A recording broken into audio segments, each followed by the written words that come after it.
नमस्कार, मी सुनील काळणे, बूस्टर प्रतिनिधी. आपण राजनी या गावामध्ये पीक पाहणीचा कार्यक्रम आयोजित केला होता आणि अविनाश भाऊ मगर यांच्या शेतामध्ये पीक पाहणीचा कार्यक्रम घेतलाय.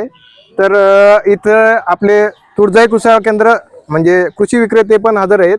तर त्यांच्याकडून जाणून घेऊया हे 7777 बूस्टर वाहन यांना कसं वाटलंय. 7777 बूस्टर हे वाहन रोगास बळी न पडणारं वाहन आहे आणि आळी न लागणारं वाहन आहे सांगायचं म्हणलं म्हणजे. आणि परत पुन्हा म्हणजे असं नाही की कमी मेहनत झाली पण ते म्हणजे वाहन चांगलं नाही, कमी मेहनत सुद्धा चांगलं आलेलं आहे. शेंगा ते भरपूर दिसायला त्याला सध्याला. एकंदरीत समजा तुमचा एखादा फवारा सुटला तरी धकले समजा यांचं काही असं नाही की चांगलं बाबा उत्पादन हे वाहन देऊ शकते. चांगलं उत्पादन देऊ शकतं हे वाहन. बरं, आपण या वर्षी या म्हणजे चालू वर्षात तुम्ही 7777 हे वाहन किती बॅगा विकलेत. आपण 20 बॅग विकलेल्या आहेत या वर्षी. आणि समजा आता तुम्हाला पुढच्या वर्षी जर विकायचे असले तुम्ही किती बॅगा विकणार. पुढच्या वर्षी कमीत कमी 100 बॅग विकू आपण. बरं बरं. आणि इतर जे शेतकरी आहेत हे शेतकऱ्यांना तुम्हाला कसं वाटतंय वाहन, बूस्टरचं वाहन कसं वाटतंय 7777.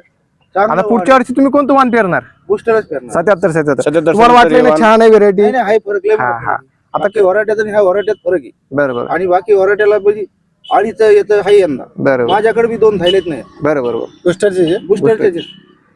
बरं माझ्याकडे टोटल 15 थैले, त्याच्यात 2 थैलेत. बरं बरं. धन्यवाद.